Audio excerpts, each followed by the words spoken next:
Hey, Coach, with that long delay, how did that affect your rhythm? 'Cause I know it had to throw it off somewhat.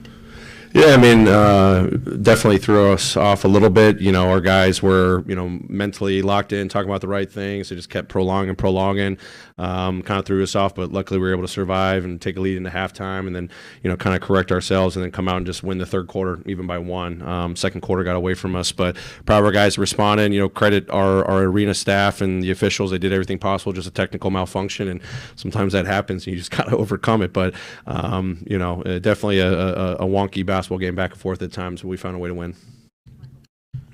Taylor, what makes Dylan up to the challenge for you? You don't see a lot of wings being asked to guard a 6'6", 280-pound guy.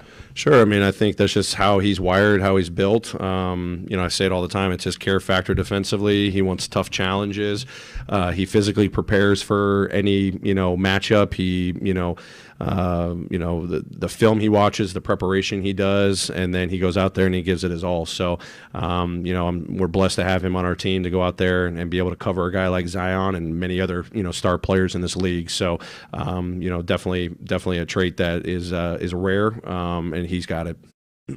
Coach, throughout the game, which is ebb and flow, every time you get up a little bit, they come back, cut it to three, whatever. Then in the fourth quarter, something clicked differently. Then you were able to get all those defensive stops to extend the lead. What happened to get you that defensive stops to get you that lead to put it away? A little bit better rebounding. The kind of like phrase I was using was just like missed opportunities. We just had missed opportunities in the first through third quarter, and a turnover here, a loose ball here, second chance point here, whatever it was. It just kind of killed our momentum, and then not shifting, and then, them getting to the foul line quite a bit, really, slowed our momentum. But then we just kind of strung a cycle together of just score, stop, where we were disciplined, our one-on-one defense, our shifts, forcing tough shots and not give them second life. So just really seizing those opportunities. It seemed like I know his minutes total was about the same as everyone else, but it felt like the last two games you were still a little protective of Jaren's total minutes. With tomorrow being the first back-to-back since early December, is your hope to play him in the way you did a month ago? And also with Bane, how do you approach a back-to-back with him? Yeah, I mean, I think all indications are, JJ should be available tomorrow. Dez, we'll talk with the medical team and just kind of think big picture there. Haven't made a final decision on him. Obviously his minutes, kind of increased a little bit, but he was still less than 30.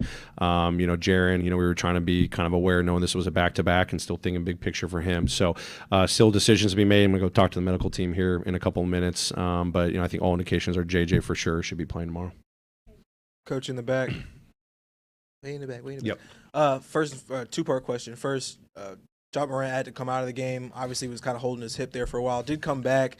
I'm wondering if you got any kind of update on him. And then second, you hold Zion to 20 points, 6 of 16, 9 turnovers. What was the defense able to do to frustrate him kind of as a collective unit, maybe just outside of Dillon Brooks? Yeah, I mean, just, a hard fall for Ja laying on his back. He just needed to get checked out, just worked with our medical team and just got a little treatment, a little stretch, and then he was fine, came back in. I think played the entire rest of the third quarter, and he was good to go. So I don't think there's any issues there. And then just, with Zion, you've got to throw a lot of different looks at him, different matchups. You got to show crowds to him, but he's lethal in drive situations, pick and roll situations, as the handler, as the screener, post up. It was just collective effort. When our team defense wasn't locked in, he took advantage, and when it was, it usually played out well for us. I know it's still one game, but just kind of how the last couple of weeks went with the Nuggets and the Suns and obviously the Warriors. How big was it for you guys to kind of close this game out, to kind of show that fourth quarter finish, just kind of after these last few games a little bit? Yeah, I mean, it was huge. Obviously we've played well at home.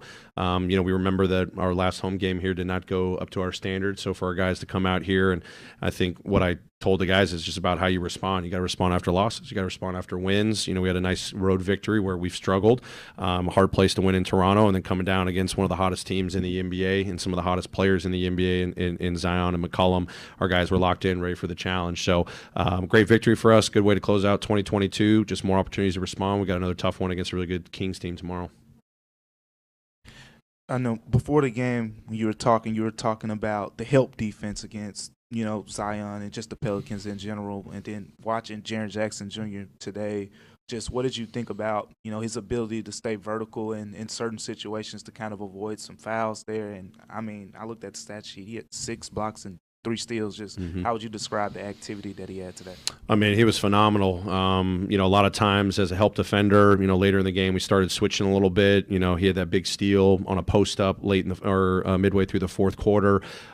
Just when, you know, as I said, our team defense was locked in, and him being a great team defender for us with tonight's game plan, I thought he flourished in it. You know, and as I said, when we had some breakdowns, we picked up some fouls, and I think Zion ended up shooting 10 free throws. We got to, you know, clean that up, knowing that he's a force. But you're not going to be able to stop him. You just try to slow him down. I thought JJ's on-ball defense was pretty good, but his help defense was phenomenal. Sure. All right. Happy New Year, everyone. Yep.